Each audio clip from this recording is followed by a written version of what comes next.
Just hit the subscribe button, the red button, underneath this video over to the right, and that'll sign you up on my YouTube channel. And then you can hit the small bell icon, so a little bell will go off and tell you each time I've started to broadcast a new one. I hope you enjoy it. What's a Democrat to do now that the Mueller investigation seems to be winding down with no real evidence of collusion with Russia, a big fat zero? Some speculation, some innuendo, some inferences, some indications, but no evidence, certainly no hard evidence. Not only no smoking gun, it's not even a gun. Water pistols, more like it. And so what are they going to do? And the answer is they will not miss a beat. They will go right into a full-fledged investigation of everything else in Donald Trump's life. Probably they'll go back to whether he misspent his allowance as a teenager. They'll talk about everything from his tax returns, his business practices, his employment practices, who he sold his units to in his housing projects, what projects he contemplated, like building an office building in Moscow, and all kinds of stuff like that.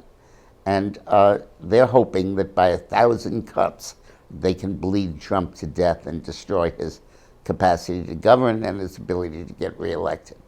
I don't think it's going to work that way. I think they are digging themselves a massive grave. They think with each knife they're cutting Trump.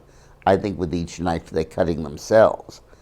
The public knows that it has voted the Democrats into power over the House of Representatives, and they're anxiously looking at it to see what they're going to do to change America, to help this country, to help them, to keep their campaign promises.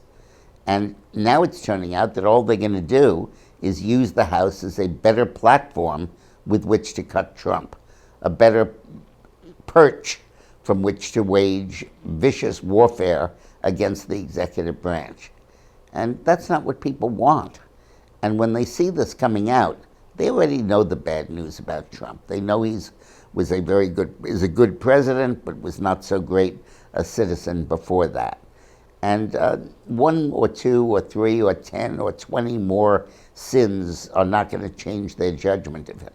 He has 45% of the vote that he just sits on because they approve of the job he's doing as president. And as I explained in yesterday's video, that probably is enough to win the election. Go back and look at it if you haven't. It's on dickmorris.com. And the Democrats are demonstrating that all they have to offer is partisanship, attacks, and those 1,000 cuts that they hope will be lethal to Donald Trump. Now, the guy that's leading the 1,000 cut effort is Jerry Nadler, who is the new chairman of the House Judiciary Committee. And I know Jerry very well. I went to high school with him. I ran his very first campaign for president of the student body at Stuyvesant High School, and his first political campaign for Democratic district leader in Manhattan. And I've known Jerry my whole life, for all of my schooling days.